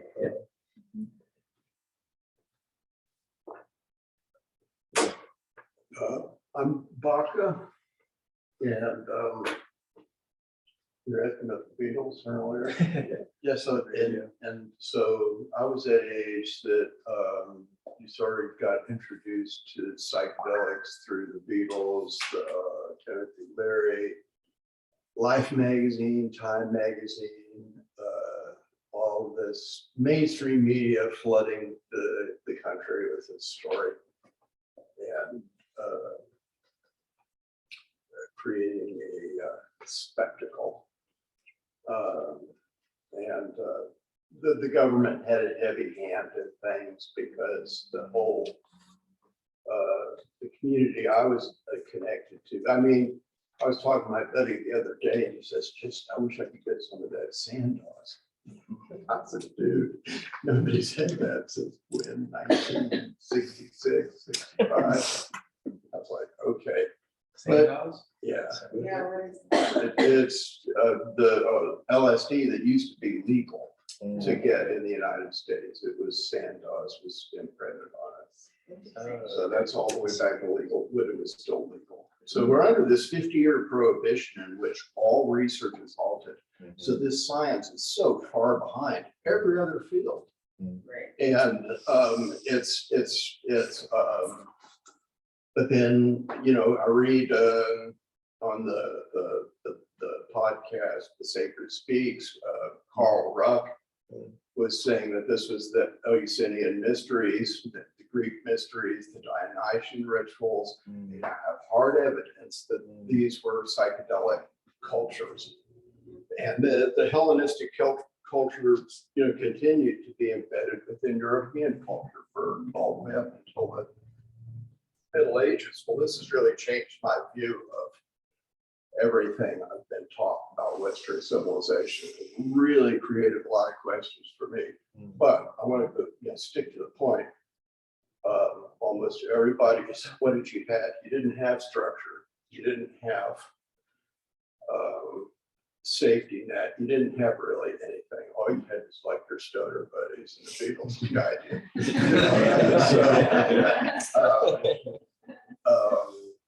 But most of those people became what happens with psychedelics is that the neuroplasticity allows you to get into creative areas, novel thinking, areas that you're just normally closed-minded to become open. And so like all of our people, all of our tribe sort of all went off into the arts, which was the thing at the time. And then later, you know, the technology, I think also goes hand in hand too, because all of these things are technologies really, when you want to think about it. So yeah, I went and got an art degree, and then I became very interested in, see, the other thing too is this was going along side by side with like reading about Paramahansa Yogananda, and I was reading Sufi books. So this goes all the way back to that era. So it's meditation, yoga, and psychedelics for me just all sort of happened at the same time. I don't know, like to this day, which, or I don't even think I need to know, but which influences come from where. But so that's the sort of blend that I had from that era. And I think it sort of, that's the ethnographic trail that I've sort of left behind too, sort of it goes into all those things. So, but I'm sort of more spiritual and recreational. But then that, for me, that's what opened up the avenue to the arts and creativity and virtual reality, and then ultimately human imagination. Beautiful. How do you spell your name? Baka. Bakka. Oh, gotcha. Okay. I appreciate that. Thank you. Yeah, we're just similar to myself with my creativity and expression through all that. It's just been exacerbated by all this stuff. Very interesting. Seeing what I previously did not see, or just learning how to see it more. Very interesting. Awesome. I also wanted to say thank you very much, Ian, for putting this presentation together and calling together community. And the other thing I'm wondering in the back of my mind is this thing that I'm going to today, is this going to be like the gathering of the tribe? You know, church is like a metaphorical expression. Sure, Sometimes it breaks out into reality. Yeah, no, I love that. And that's the thing too, is everything can be broken down to like story and metaphor. And I think that's why stories are so powerful to us, because we can put ourselves in it, and then we can go through this journey of a story in ourselves. And then you have to remember that we as a being are living this own journey of like, we were born and then we grow old and then we die. And in between is this whole journey of figuring out who we are and what we're doing here, and understanding everything. And so it goes back to that thing of scale. Things can be very large, things can be very small. Where do we find ourselves in this middle part? And how can we make small stories that make sense to us? And then how can we turn that story into a bigger story that we live and then go through and grow through and come out stronger, for and better on the other side. Gorgeous. So, I'll stop this recording since my iPad's almost dead. I think. Okay, ending this thing now.